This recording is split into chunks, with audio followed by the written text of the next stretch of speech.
Buenas tardes, queridos hermanos, simpatizantes que nos siguen en estas hermosas clases que hemos tenido. El Señor quiere hablarnos y tenemos que estar pendientes, escuchar y anotar. Es muy importante que tenga un cuadernito para que vaya anotando. La clase de hoy día es una constante dependencia. ¿Dependencia de qué? Tenemos muchas dependencias, ¿no es cierto? Pero la más importante es la parte espiritual. Debemos orar por nuestras iglesias. Usted y yo, es nuestra abnegación. ¿Qué es lo que es abnegación? Amar profundamente y dejar pensar en el otro antes de nosotros. Reconocemos que es importante ver cambios en nuestras iglesias. Así que expresamos nuestra dependencia de Dios por medio de la oración. Siempre hemos dicho que es la clave, ¿no es cierto?, para llegar al Señor. Y Él se deleita en mostrar su gloria y darnos lo que necesitamos para lograr su propósito. Acuérdese que el propósito del Señor es el más cierto, ¿no es cierto?, el más verdadero, el mejor, no el de nosotros. ¿Por qué la oración, por su misma naturaleza, es una expresión de dependencia de Dios? Mire, me impactó realmente y abrió mis ojos, me aclaró la lección de la hermana María Esther de la semana pasada.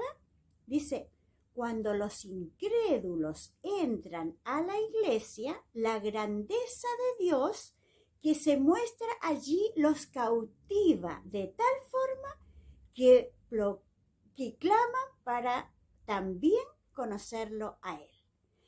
Muchas veces nosotros decimos, el amor, nosotros, ¿no es cierto?, atraemos a la gente. No, no es así. El fruto suyo, el que trae a la gente. ¿Cuál es su fruto? El amor, la misericordia, ¿no es cierto? Nosotros lo expresamos amando, el saludo cariñoso usted hacia las personas que van llegando, su abrazo sincero, lo usa el Señor para su gloria. Dese cuenta. Así que tiene que hacer bien su trabajo.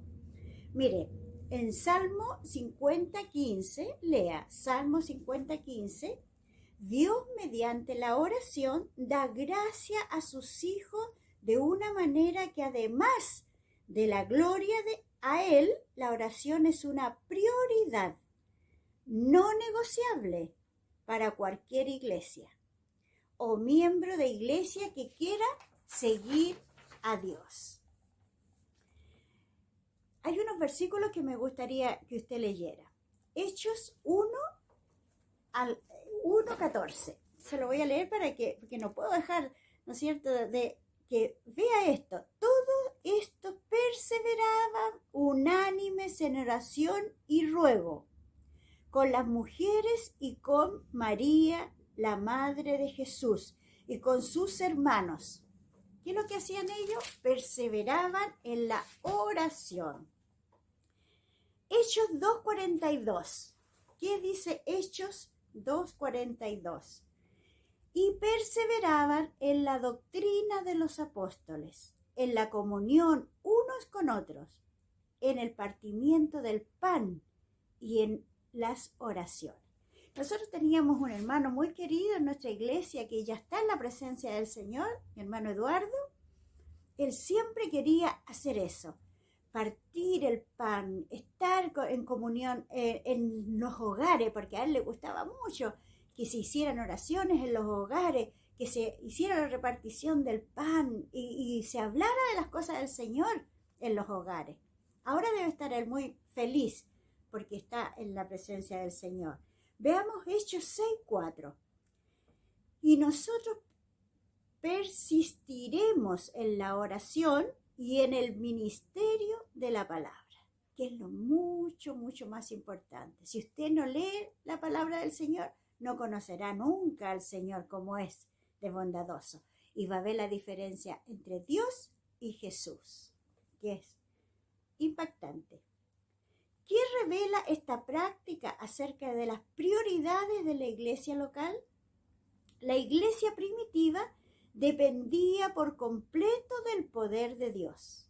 Muchos de los triunfos de la iglesia en el libro de Hechos fueron el resultado directo de la oración. A menudo Dios realizaba obras poderosas para la propagación del Evangelio y la declaración de su gloria, como respuesta a las oraciones de su pueblo. ¿Qué es lo que pasaba? Hacía milagros, ¿no es cierto? Hacía cosas imposibles, cosas que los discípulos ni las personas que estaban ahí podían hacer. ¿Ah? ¿Para qué? Para la gloria de Él, ¿cierto? Estos creyentes sabían que la oración era necesaria para cumplir con el propósito de Dios. ¿Dónde? En el mundo, no solo en ese lugar, sino en todo el mundo. Pero si queremos hacer discípulos en todas las naciones, necesitamos orar. Cuando sacrificamos todo lo que somos y arriesgamos todo lo que tenemos en la línea de fuego de una batalla, por las almas de millones de personas a nuestro alrededor y miles de millones alrededor del mundo que no conocen a Jesús, estamos obligados a orar. Eso es lo que tenemos que hacer, orar.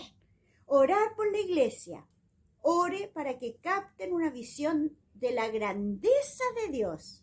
Las victorias espirituales están más allá de nosotros y debemos entender su enormidad, no la de nosotros, sino la del Señor, y nuestra insuficiencia para alcanzarlas.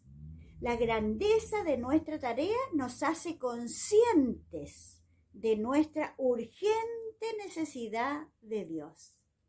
¿Usted necesita a Dios? Sí, ¿no es cierto? No seríamos nada sin Él.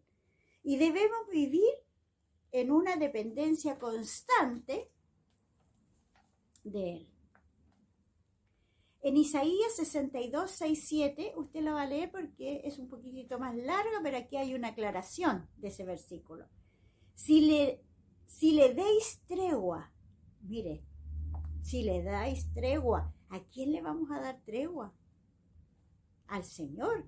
Quiero ser parte de un pueblo que no le dé tregua a Dios con la oración y buscarle.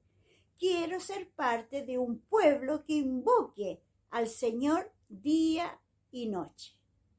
Que se niegue a dejarlo tranquilo porque tenemos sed de la palabra de Dios en nuestras vidas, del poder de Dios en su iglesia y de la gloria de Dios en todas las naciones. ¿Usted quiere ver la gloria de Dios? Yo sí quiero ver la gloria de Dios. No quiero darle tregua a Dios hasta que nuestras iglesias estén comprometidas por completo con el propósito grande y glorioso de Dios. No quiero darle tregua a Dios hasta que experimentemos su poder y presencia como lo vemos en las iglesias de hecho. Yo quiero vivir así, como en ese tiempo, como se hacía en las casas. Un hombre predicó y más de 3,000 personas compungieron su corazón y fueron salvas.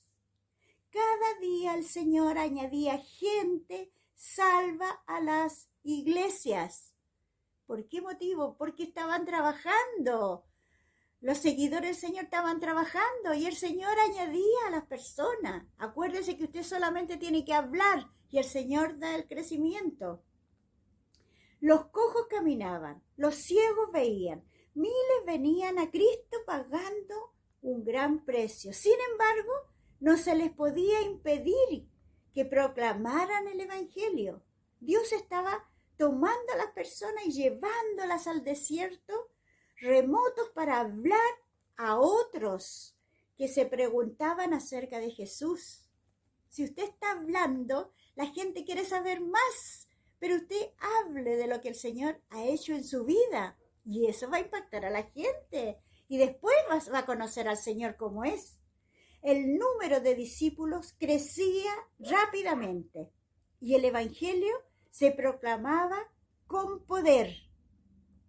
¿Lo cree usted así? Quiero ser partícipe de la obra de Dios. Quiero ser partícipe. ¿Y usted quiere o quiere seguir ahí tranquilo esperando que el Señor lo venga a buscar? Hermosa lección, ¿no es cierto? Y debemos llevarla a la práctica. Que el Señor lo bendiga, que tenga una linda semana. Ya no nos vemos a lo mejor varias semanas más. Bendiciones.